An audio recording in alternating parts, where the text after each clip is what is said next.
হয় চাওক অসমৰ সংবাদ ক্ষেত্ৰৰ নক্ষত্ৰ স্বৰূপ দৈনিক অসম আৰু এই দৈনিক অসম বাতৰি কাকতে আজিৰে পৰা সহযাত্ৰী হ'ল ND24ৰ সৈতে আৰু এতিয়াৰ পৰা অসমবাসী ৰাইজে ND24ৰ সৈতে দৈনিক অসমৰ বাতৰিসমূহ জনসাধাৰণে লাভ কৰিব আৰু এই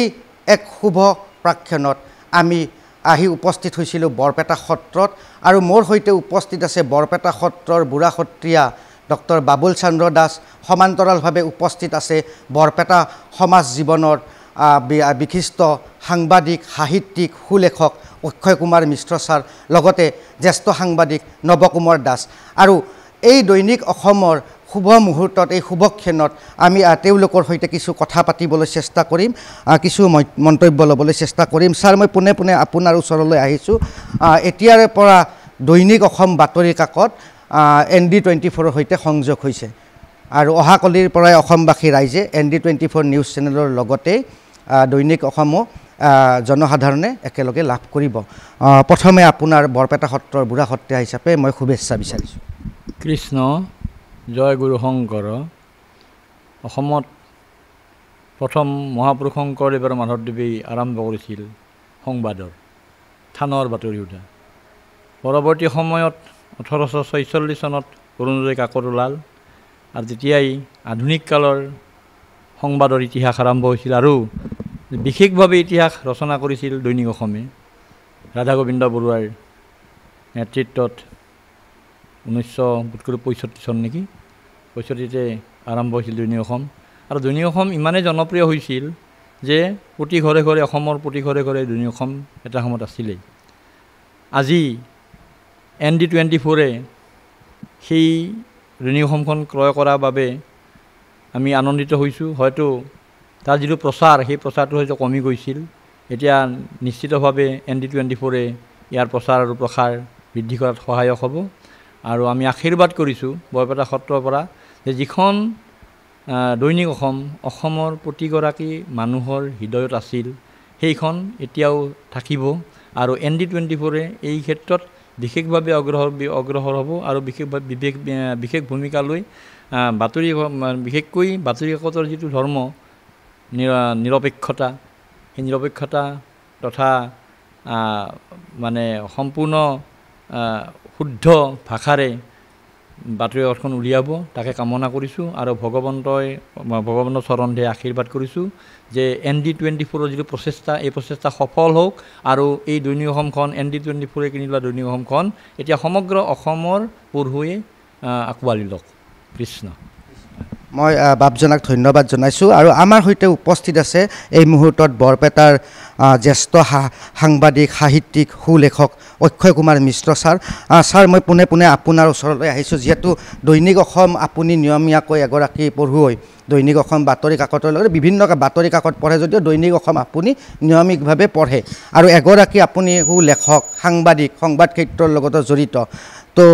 আমাৰ যি প্ৰচেষ্টা আচলতে ND24ৰ যি প্ৰচেষ্টা আৰু অসম আন্দোলনৰ পৰাই এক ইতিহাস আছে এই দৈনিক অসমৰ অসম আন্দোলনৰ পৰাই মুখ্য ভূমিকা লোৱা এখন পেপাৰ অসমৰ সমাজ জীৱনৰ সৈতে বিভিন্ন ক্ষেত্ৰত অসমক আগবাঢ়ি লৈ যোৱাৰ ক্ষেত্ৰত বিশেষ ভূমিকা থকা দৈনিক অসম এতিয়া ND24ৰ লগত সহযোগী হৈ কাম কৰিব সহযোগী হ'ব কালিৰে পৰা ৰাইজে ND24 চেনেলটোৰ লগতে এই বাতৰি কাকতখনক পুনৰ নতুন প্ৰচেষ্টাত নতুন দৰে লাভ কৰিব কিদৰে আশাবাদী আপুনি দৈনিক অসমৰ লগত মোৰ আৱেগিক মানসিক শৈক্ষিক বৌদ্ধিক বিভিন্ন দিশৰ লগতে মই দৈনিক অসমৰ লগত জড়িত 1989 চনৰ পৰা 94 চনলৈ তেতিয়া প্ৰফুল্ল চন্দ্ৰ বৰুৱা আছিল সম্পাদক মই বৰপেটাৰ সংবাদদাতা হিচাপে সেৱা আগবঢ়াইছিলোঁ সেইটো এটা বিশেষ তাৰ আগতেও পঢ়ুৱৈ হিচাপে একদম 65 চনৰ পৰা আৰম্ভণিৰ পৰাই আচলতে ৰাধা গোবিন্দ বৰুৱাৰ যি এটা মহৎ সপোন তেওঁ কেনেকৈ সপোন সম্প্ৰসাৰিত কৰিব লাগে সেইটো জানিছিল বিভিন্ন দিশত তেওঁ সপোন সম্প্ৰসাৰিত কৰিছিল আৰু তেওঁৰ অন্যতম বিশিষ্ট সপোন হৈছে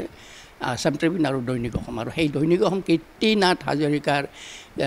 দ্বাৰা কীৰ্তিমান হৈ তাৰপিছত পৰৱৰ্তী বহুত কেইজন সাংবাদিকে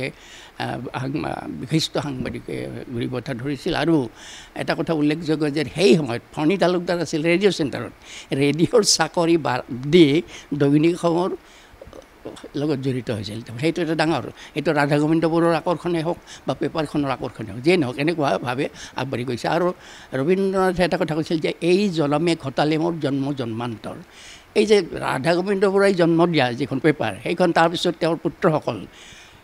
T G Barua P G Barua এইসকলৰ প্ৰত্যেকৰ হেৰিতে নতুন নতুন জন্ম পাইছিল এতিয়া আজি এটা নতুন জন্ম যেন দৈনিক অসমে পাইছে এইটো ND24 এইটো কৰিছে আৰু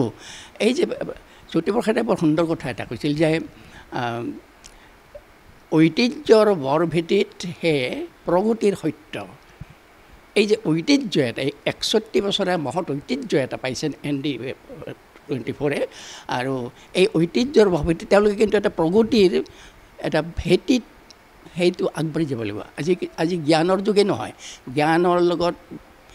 বিজ্ঞানৰ তাৰ লগত প্ৰযুক্তিবিদ্যাৰ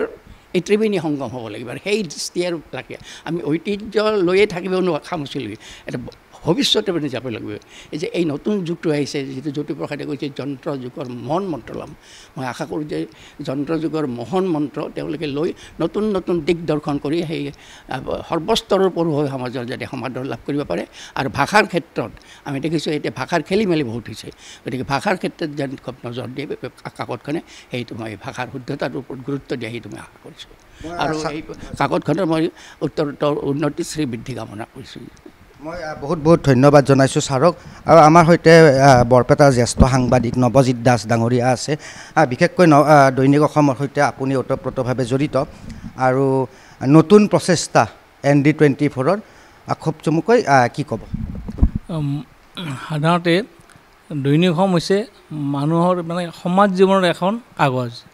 জাতীয় জীৱনৰ অতন্ত্ৰ প্ৰহৰী হ'ল দৈনিক অসম ৰাধা গোবিন্দ বৰুৱাৰ মানস পুত্ৰ দৈনিক অসম এই দৈনিক অসম সকলো ৰাইজে আদৰি ল'ব আৰু দৈনিক অসমৰ যিখিনি ভাষা নিৰপেক্ষতা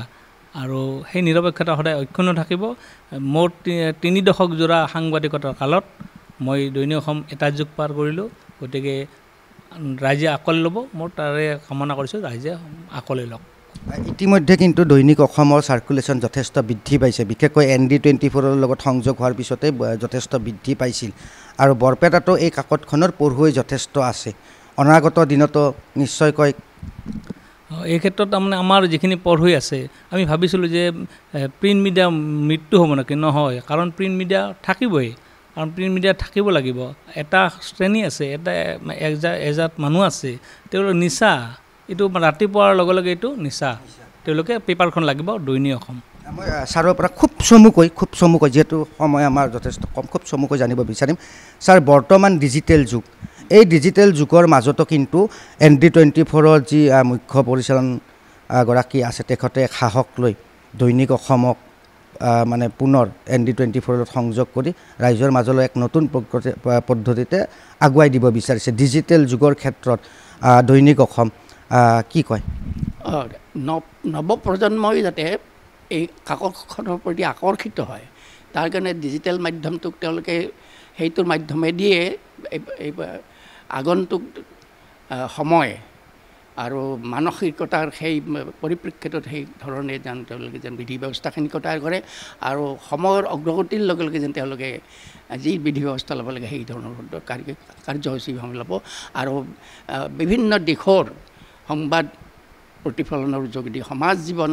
ব্যক্তি জীৱন ৰাষ্ট্ৰ জীৱন বিশেষকৈ আমাৰ জাতীয় জীৱনৰ যেন এখন অতন্ত্ৰ প্ৰহৰী হিচাপে কাম কৰি থাকিব পাৰে সেইটোৱে আমি আশা কৰিছোঁ ধন্যবাদ ছাৰ মই শেষত বাপজনাৰ ওচৰলৈ আহিছোঁ বিশেষকৈ ডিজিটেল মাধ্যমৰ যুগ এতিয়া তাৰ মাজতে ND24 এক প্ৰয়াস ইতিমধ্যে দৈনিক অসম কাকতে সেই ভূমিকা অসমবাসীৰ হৈ পালন কৰি গৈছিলে কিন্তু এতিয়া আৰু নতুনকৈ মণিকাঞ্জন সংযোগ হোৱা বুলি ক'লে ভুল নহ'ব ND24 যিহেতু এটা ছেটেলাইট টিভি চেনেল সেই চেনেলটোৱে পুনৰ এই কাকতখনক এক নতুন উদ্যমেৰে পঢ়ুৱৈৰ মাজত লৈ আহিবলৈ চেষ্টা কৰিছে জনসাধাৰণৰ মাজলৈ লৈ আহিবলৈ চেষ্টা চলাইছে এই ডিজিটেল মাধ্যমৰ যুগত এই প্ৰচেষ্টাক ND24 পৰিয়ালৰ প্ৰচেষ্টাক কি ক'ব খুব শুদ্ধ প্ৰচেষ্টা লৈছে কাৰণ যুগ ধৰ্ম জগতখনেই পৰিৱৰ্তনশীল গতিকে সংবাদ জগতৰ ক্ষেত্ৰতো যিটো পৰিৱৰ্তন আহিছে ডিজিটেল যুগ হিচাপে যিটো প্ৰতিষ্ঠিত হৈছে আজি বৈদ্যুতিন মাধ্যম আৰু ছপা মাধ্যম যেনে একত্ৰিত হৈ ডিজিটেল মাধ্যমৰ যদি প্ৰকাশ পাব আৰু এই ক্ষেত্ৰত ND24 যি ভূমিকা লৈছে নিশ্চিতভাৱে প্ৰশংসনীয় আৰু আমি আশা কৰোঁ যে অকল ই ছপা মাধ্যমতে আবদ্ধ থকাৰ উপৰিও অন্ততঃ এই বাতৰি কাকতখনে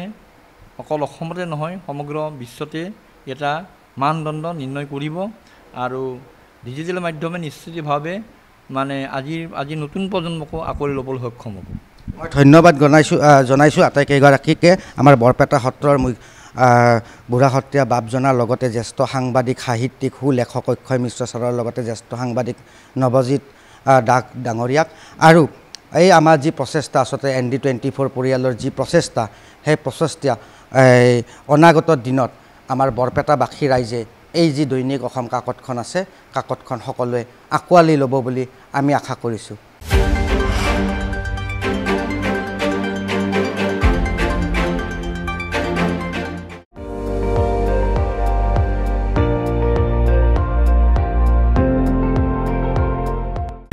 আপুনি চাই আছে ND24